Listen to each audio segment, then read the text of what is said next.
Welcome to the Holly Hall Show. Let us explore the deeper meaning and purpose of life. This show delves into the mysteries of spirituality, the nature of consciousness, and the pursuit of the transcendence in a world that often feels chaotic and confusing. Each episode features thought provoking conversations with experts in the field of philosophy, psychology, spirituality, and more. Sit back, relax. Hey everyone, it's Holly from Ask Holly Hall, but also from the Holly Hall Show. And today I am doing an independent show just with myself. And I'm going to be talking about how do you leave a corporate world or mainstream job in order to have a career that you have a passion for. And I'm going to share my story around that as well and how I did that. Now, what I did previously to this was several different. I'm basically a serial entrepreneur. So I'm going to start out with my astrology and go full circle to how I've made it a 6-digit, very successful career. Now, there is some serendipitous and some good fortune in this as well, but that doesn't mean that that can't happen for you. All right. Now, I started out in astrology. Well, first of all, I'm third generation psychic. So my mother and my grandmother, who was the last of the gypsies to settle down. I never met my grandmother, but I was just assuming from her lifestyle that she had this ability as well. My mother had this ability as well, not disability, this ability.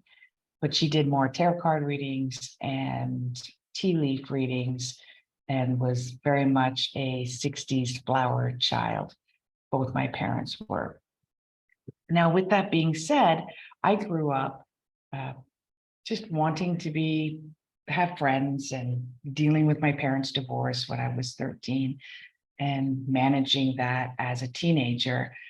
And I started thinking, I'm not psychic like my mom. And when I was 13, a gentleman that my mom's friend was saying, please contact him. He was very famous for being a reader, being a psychic. And you have to ask him this question. And he lived on the other side of the country. I lived in Canada.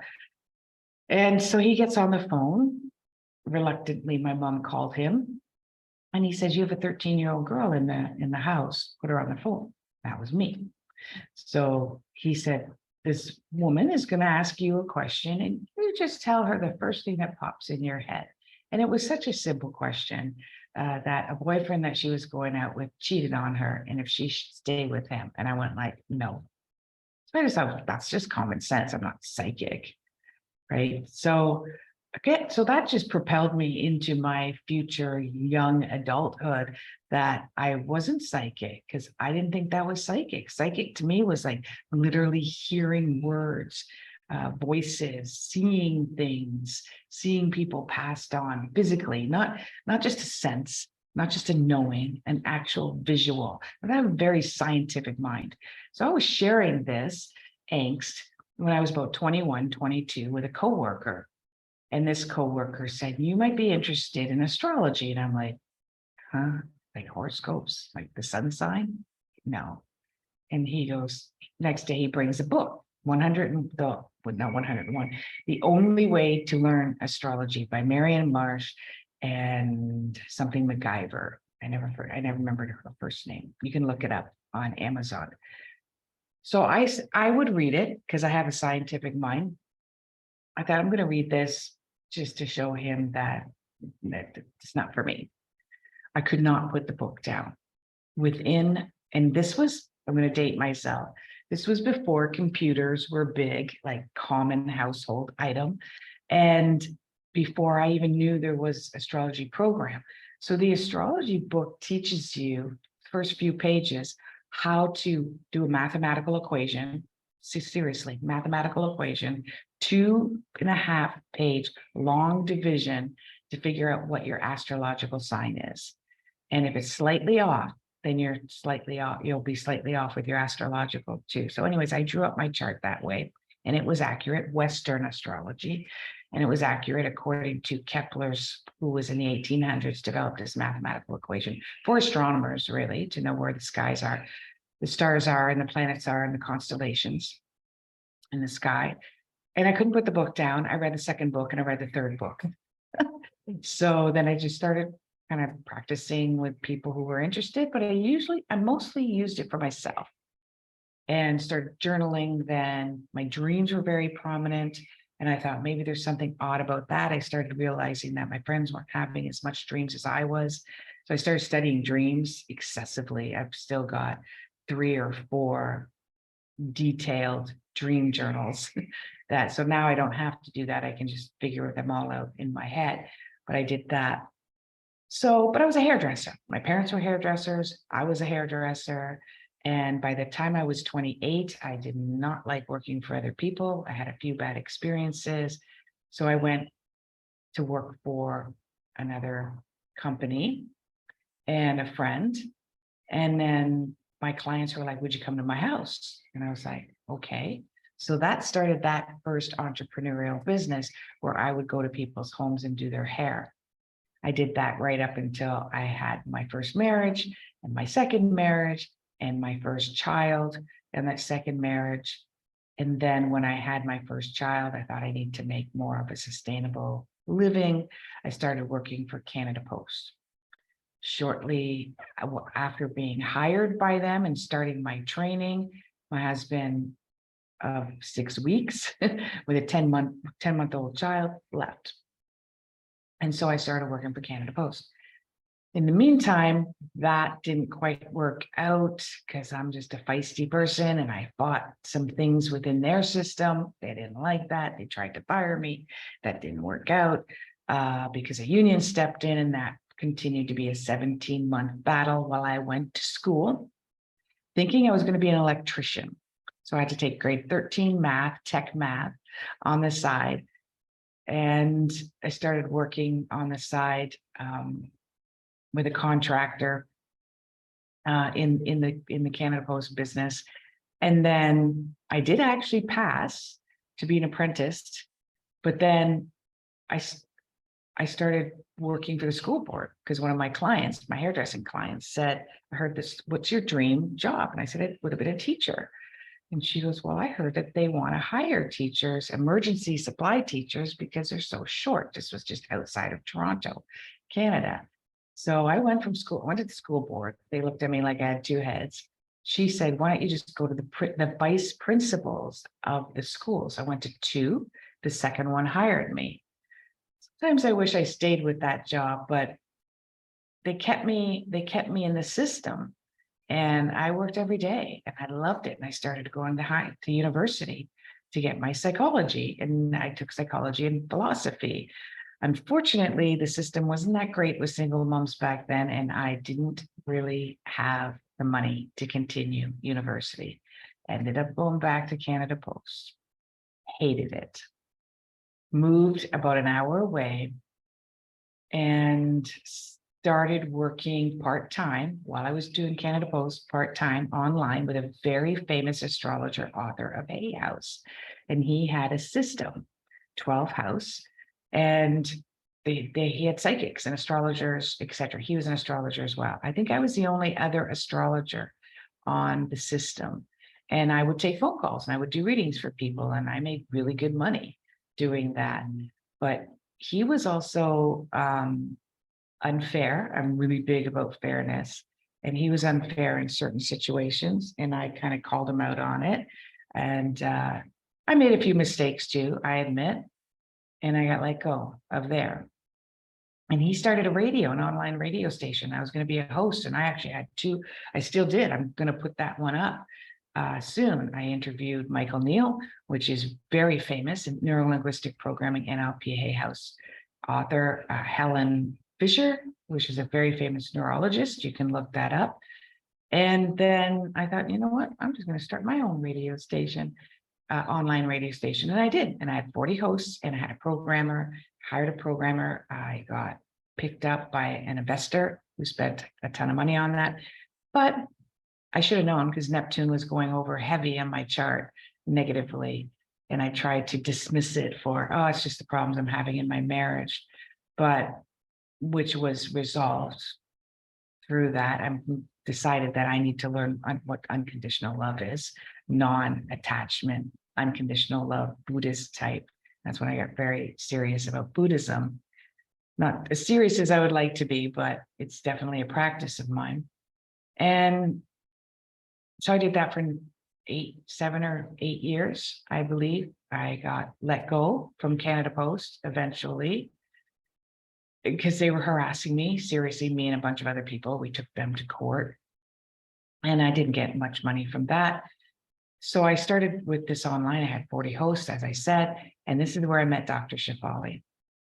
Now, and then this is karma. This is a story about how karma comes 20 years later. So 20 years prior to that, I had a financial situation, a business type of agreement with a relative of mine. And I was close to that relative. I really enjoyed our relationship together, but I didn't enjoy the financial situation I got myself into. And I shouldn't have done that in the first place, but I did upon his trusting him and trusting that situation. But it didn't work out in my favor, worked out in their favor. And another relative, was a couple of relatives actually, and it worked out in both their favors. And he was very remorseful for it years later and apologetic. And I was fine. I've never had money issues.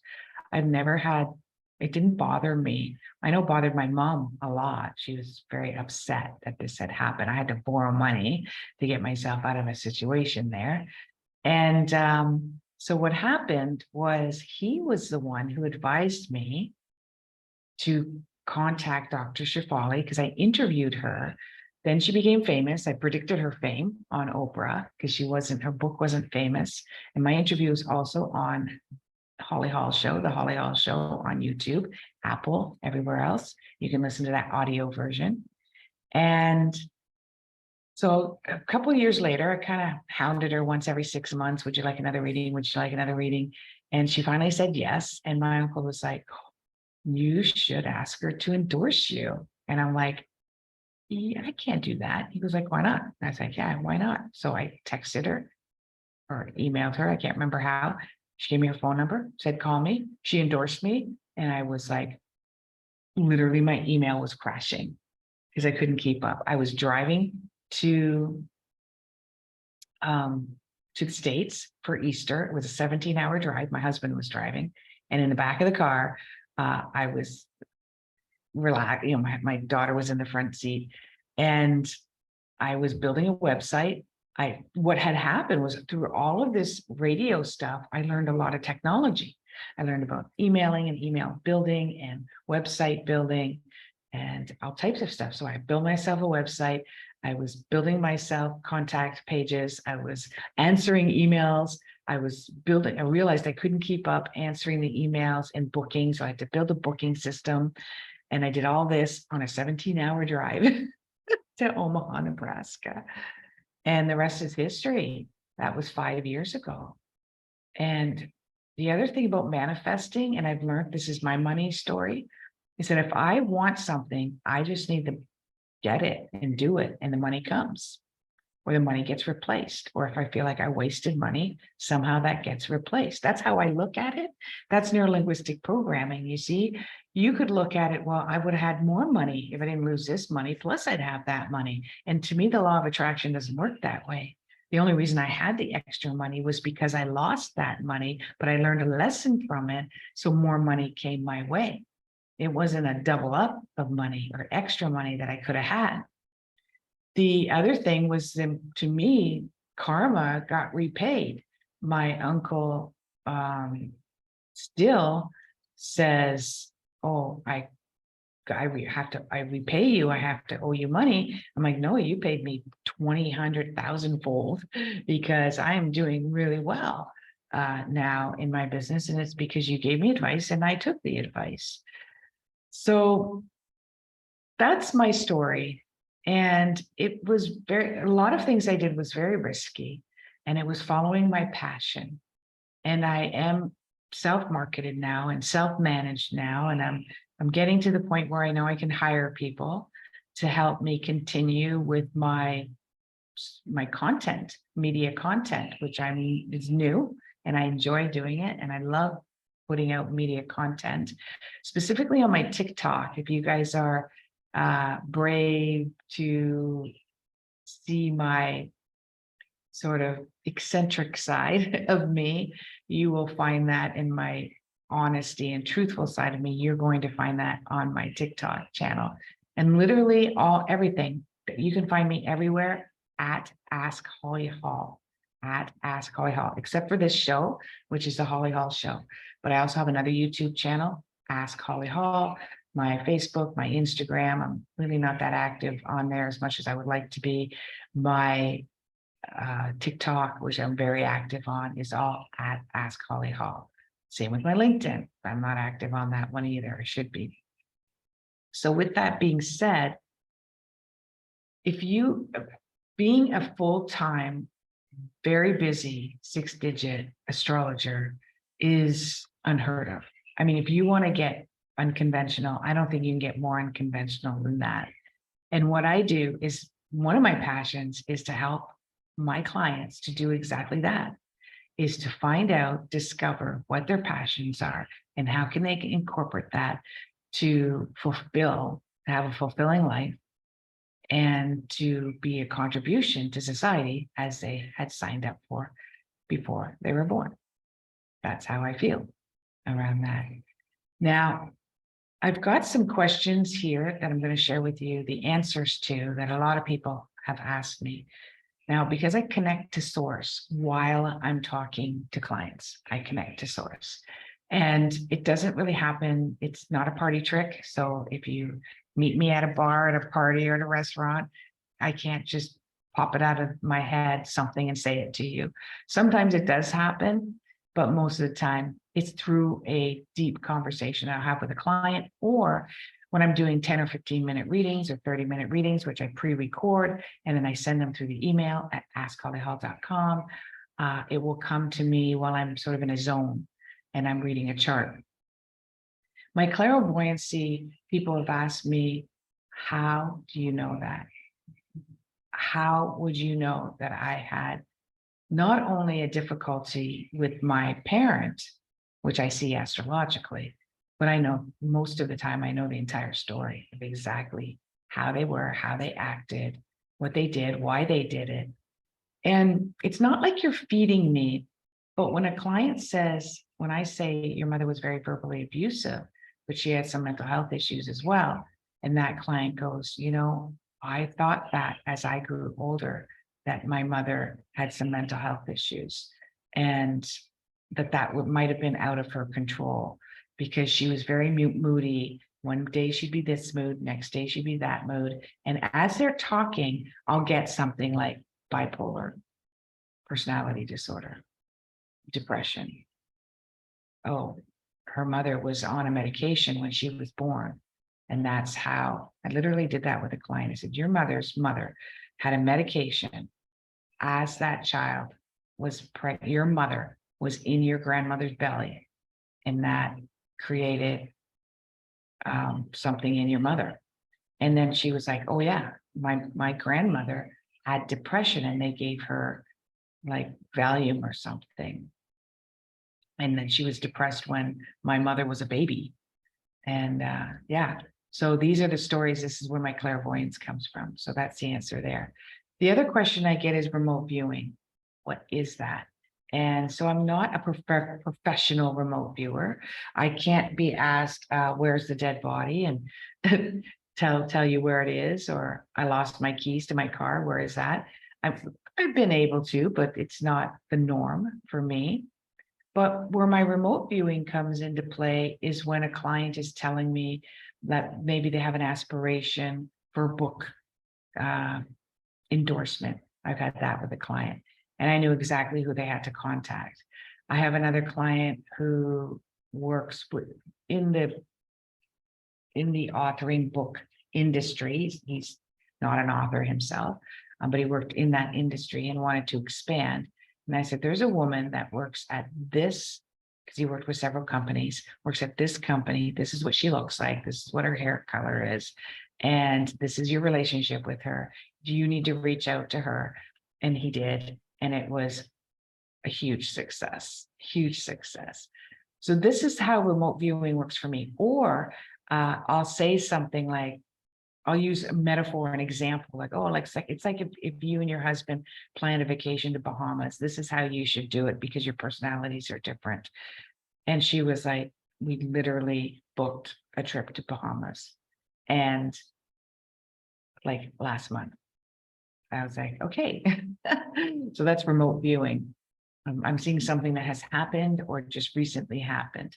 Now, in this particular case, I also advise her to go and find a travel agent to plan, even though she already booked it, find a travel agency that will help you plan events while you're there, because she was someone who just liked to relax and be on the beach and enjoy some downtime. And he was somebody who wanted to go on excursions and trips and cultural and look at the culture of the history of where they were.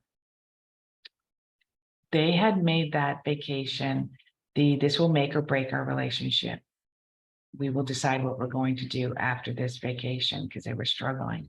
And because of that advice, which she took, I'm so proud of her, it saved their relationship. Really, they just had two different personalities. It wasn't that he wanted to make her life miserable, or that she was miserable in general. Now, that was several years ago with a client of mine. So I'm sure a lot of you have very similar stories, or you're nodding your head going, oh my gosh, every time I go on vacation with my husband, it's a nightmare, right? And it's very much a personality conflict. I've had clients ask me, can you help me with my animals? Yes, I can. If you know the birth date of your animal and you're wondering, is this a personality trait? Is this something temporary? Is there something I can do to help my animal, whether it's a horse or a dog or a cat or a little mouse? I can help with that as well. Those would be good 10-minute readings that you can find on my website at askhollyhall.com. The last one that was my passion, because I had a client the other day go, what's your favorite thing? It's kind of hard because I like every aspect of my job, but it's working with children. I don't always work directly with children, although I have as young as 6 years old and teenagers, but I do work with parents to understand their children. And so therapists, I work with therapists to help understand, with the approval of the parent, to send the parent or the therapist a reading around the child. It's kind of a double whammy because it works so the therapist books it through me, and then I record it, and then the therapist listens to it with the approval of the parents. So she has a greater understanding of helping the parents, and or they do, because I work with several therapists. They just happen to be all women. And then the parents hear it and benefit from it, and the child, if they do. Not everyone does, but if the child hears it, it's very beneficial too. They instruct me on how to address it as if I'm talking to the child, address it as if I'm talking to the parents, address it as if I'm talking to the therapist. There are 3 different ways that I address doing a profile soul reading of somebody. And so that's my passion. I wish everybody would get a birth chart of their child when they're born, and keep it and listen to it over and over and over again, because it's just like a good book or a good movie. The more you watch it, the more you listen to it, the more you read it, the more you get out of it.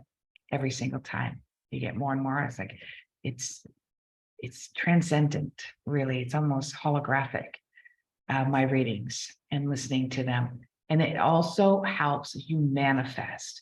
That's my biggest thing. If you don't listen to the readings over and over again, you ain't manifesting. Okay, people get really pumped up and excited, and they feel heard and they feel seen, and then they feel it's changed them. And then we go, because that's where our neural pathways work, we go right back into our old way of thinking and feeling. So the listening to the chart again, or the reading again, is very beneficial to keep that energy, keep that high manifesting energy connected to source flowing. So that's my story I would love in reaching, and it was a long life story. I wish I did this in my early 20s, but may not have been as accessible as it is now at the age I am now. So if you can relate to this in your life, you're struggling with it, wanting to find your passion, make the comments below. I would love, and if you've got any questions, make comments below, and I would love to answer that for you. Thank you for listening.